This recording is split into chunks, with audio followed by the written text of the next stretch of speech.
And Kazakhstan is traditionally considered today as a Muslim country, but I specifically told you about our pre-Islamic period, and that has left a very strong imprint on our outlooks, mentality, and habits.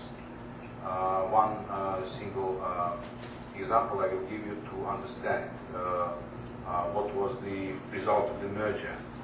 Even throughout the centuries, Islam in Kazakhstan, in our nomadic society, couldn't put a veil on the face of our women, because traditionally nomads were matriarchal in their outlooks, and the position of a lady in our society was very high. I think that it would be pleasing to our ladies to hear that all important matters of war and peace and different property acquisitions, right? They were always decided with the active participation, visible participation of women in our society.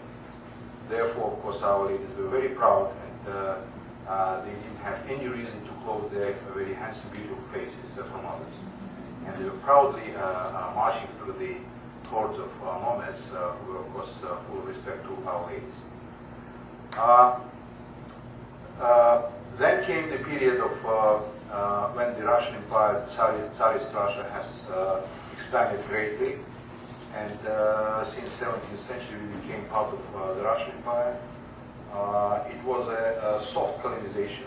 Of course, there were brutal parts of that, as any colonization. It was not a completely benign picture, but one cannot say that Russian colonists bruised and raped the country. It is not. Simply, the Russian Empire was expanding, and they were requiring physical space, and all the unwanted elements in central parts of Russia were exiled to remote places in Siberia and in Kazakhstan. Kazakhstan is just next to Siberia, and most of the Kazakh-Russian border is between Kazakhstan and Siberia in reality. Names like Dostoevsky, for example, from modern world, Trotsky, Vavilov, Solzhenitsyn, they were all exiled in Kazakhstan. And Kazakhstan has become an important part of their lives. If you read the accounts of Trotsky, for example, he was absolutely delighted when he was exiled to Kazakhstan, to Almaty.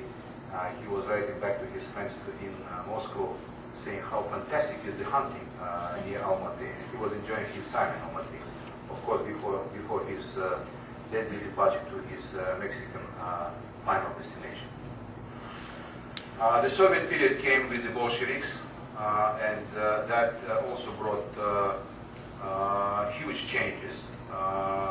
Many of them were tragic, because the Soviets, the Bolsheviks, the communists came with the idea of collectivization in agriculture, and that has ruined the nomadic, millennia-long walk of life of Kazakhs. And that has brought a toll ranging between 1.5 to 3 million ethnic Kazakhs. Were it not to collectivization, the population of ethnic Kazakhs in Kazakhstan would be much higher than 20 million today. Then, of course, we had Stalin purges, then we had the World War II.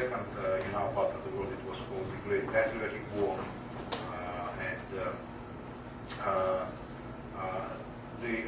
Kazakhstan was a dump land, continued to be used by the Soviets as a dump land for example, great part of the Gulag system. Therefore, Solzhenitsyn found itself in Kazakhstan. The most ugly camps which were existing in the Gulag system, they were positioned in Kazakhstan, unfortunately.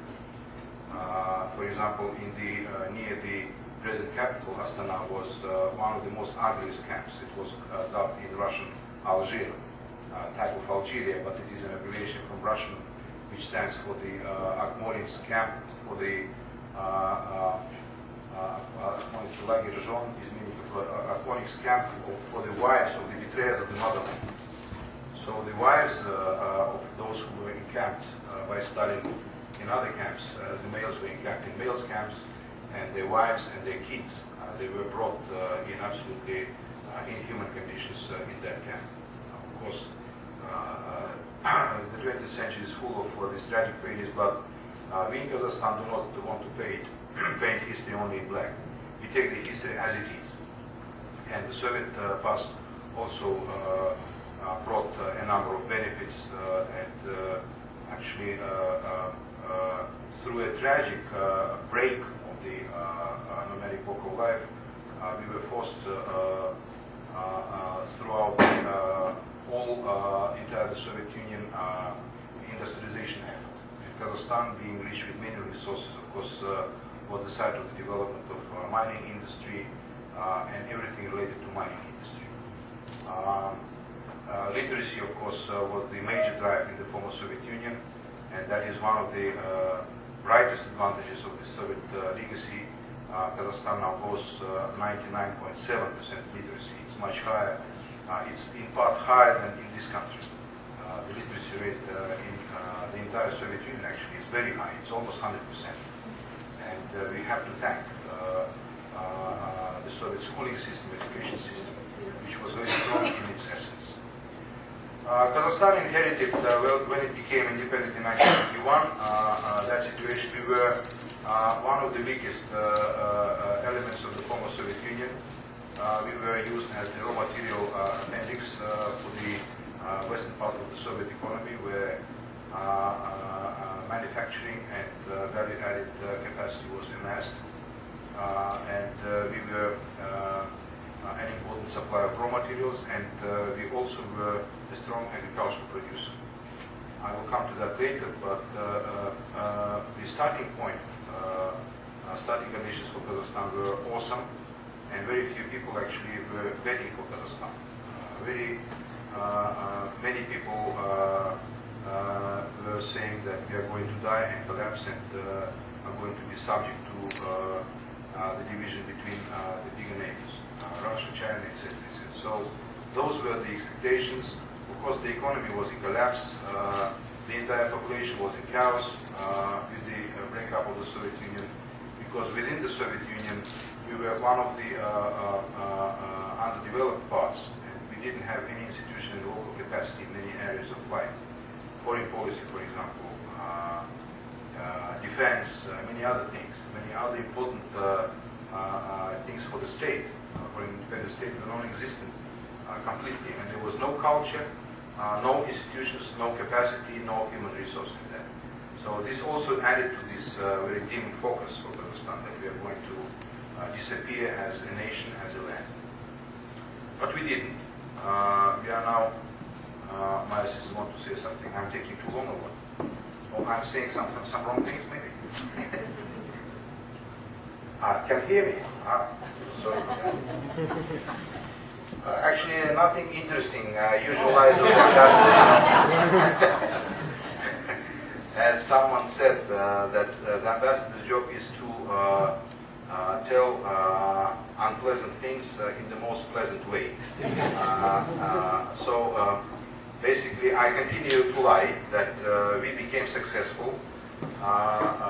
In 1999, we managed to stop the downturn tendency in our economy and overall in the country, and we grow since then in double-digit terms.